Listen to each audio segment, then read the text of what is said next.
Je vous rejoins pour vous proposer un nouveau type de vidéo qui va en fait être une fois par mois sur les découvertes archéologiques qui ont été faites sur le mois.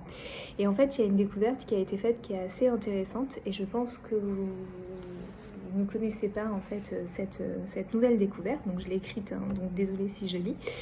Et en fait, il y a eu une mission archéologique en Égypte qui a été faite avec l'université de Dubungen et le ministère du tourisme, des antiquités touristiques égyptiennes à Antibes, donc pas très loin de Luxor.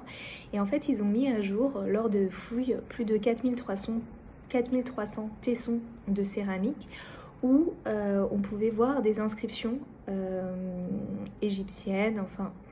Vous allez voir, c'est assez intéressant, qu'on appelle en fait dans le jargon archéologique ostraka. Pourquoi j'ai voulu mettre ça? C'est qu'on va travailler sur les ostrakas à un moment donné dans les conférences.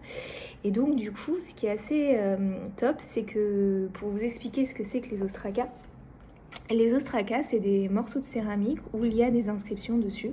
Ça peut être gravé, ça peut être écrit à l'encre, ça peut être aussi des dessins. Et en fait, qu'est-ce que c'est que les ostrakas?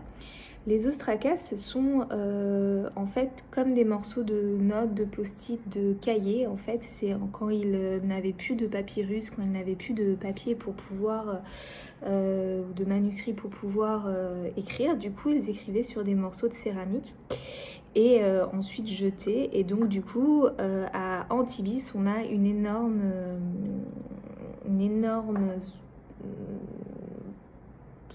sphère de stockage, enfin un énorme espace de stockage, on peut dire comme ça, puisque en fait les morceaux de céramique datent du 3e siècle avant notre ère jusqu'au 11e siècle